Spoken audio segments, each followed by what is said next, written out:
नमस्कार, ये आकाशवाणी शिमला है। अब आप राजकुमारी चंदेल से कोविड-19 पर विशेष समाचार सुनिए।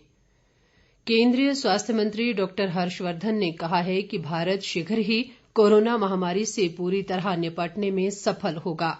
उन्होंने बताया कि कोविड-19 के खिलाफ लड़ाई अब निर्णायक दौर में है और कोरोना वायरस के लिए टीका तैयार करने में मानव पर परीक्षण शुरू हो गया है। एक ट्वीट में उन्होंने कहा कि पिछले कई महीनों से इसके टीके के विकास पर काम चल रहा है और नतीजे सकारात्मक मिल रहे हैं।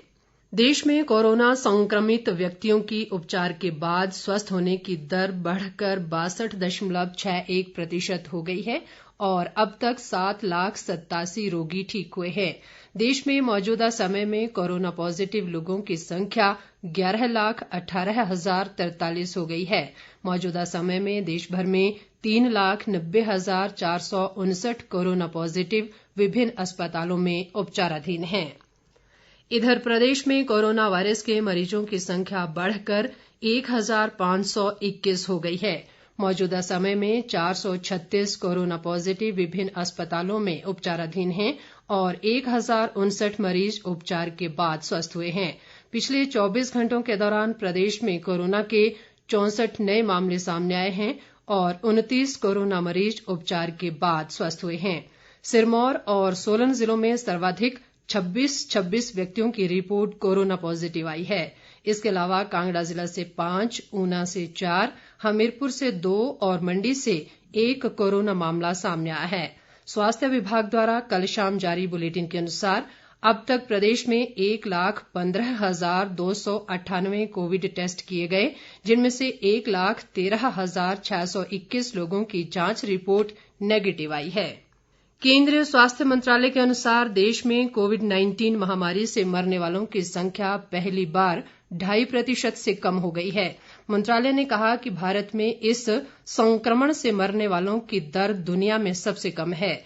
मंत्रालय के अनुसार प्रभावी कंटेनमेंट कार्यनीति, बड़ी संख्या में नमूनों की जांच और मानक क्लिनिकल मैनेजमेंट प्रोटोकॉल से मृत्यु दर में कमी हुई है। केंद्र, राज्यों तथा केंद्र शासित प्रदेशों के दिशा निर्देशों के तहत सरकारी और निजी क्षेत्र के संयुक्त प्रयासों से नमूनों की जांच की संख्या बढ़ाई गई है और अस्पतालों की बुनियादी सुविधाओं में भी विस्तार किया गया है। देश में स्वस्थ होने वाले मरीजों और सक्रिय मामलों के बीच का अंतर बढ़कर 3 लाख के पार हो गया है। देश में परीक्षण और जांच सुविधा को बढ़ाने के लिए स्थापित की गई प्रयोगशालाओं की संख्या बढ़कर 1,262 हो चुकी है, जिससे देश में प्रति मिलियन जांच दर 10,000 हो गई है। केंद्रीय स्वास्थ्य मंत्रालय ने उन आवासीय इकाइयों के लिए दिशा निर्देश जारी किए हैं जो अपने परिसर में छोटे स्तर पर कोविड देखभाल केंद्र स्थापित करना चाहते हैं। इन केंद्रों में मामूली लक्षण और संदिग्ध लक्षण वाले निवासियों के साथ साथ बिना लक्षण वाले संक्रमितों की देखभाल की जा सकेगी। दिशा निर्देशों के अनुसार ये केंद्र वरिष्ठ लोगों, 10 वर्ष से कम उम्र के बच्चों, गर्भवती और दूध पिलाने वाली महिलाओं तथा अन्य रोगों से ग्रस्त संक्रमितों के लिए नहीं होंगे। उन्हें समुचित कोविड अस्पतालों में भर्ती कराना होगा। दिशा निर्देशों में कहा गया है कि इन केंद्रों में प्रवेश और निकासी की अलग व्यवस्था और देखभाल करने वालों के लिए स्वच्छता उपायों का प्रबंध जरूरी है।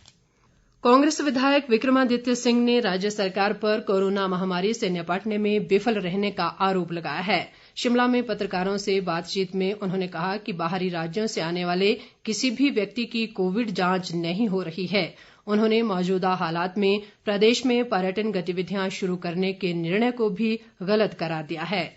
दूसरी ओर माकपा ने प्रदेश में कोरोना के बढ़ते मामलों पर गंभीर चिंता जताई है। पार्टी नेता संजय चौहान ने आरोप लगाया कि राज्य सरकार कोविड-19 को लेकर शुरू से ही कोई ठोस रणनीति से काम नहीं कर रही है। पार्टी ने कहा है कि प्रदेश में प्रवेश के लिए सभी पहलुओं को ध्यान में रखते हुए उचित प्रक्रिया अपनाकर ही लोगों को प्रवेश दिया जाना चाहिए। इसके साथ ही ये समाचार बुलेटिन समाप्त हुआ। हमारा अगला विशेष समाचार बुलेटिन आप सुन सकते हैं दोपहर 3 बजे। नमस्कार।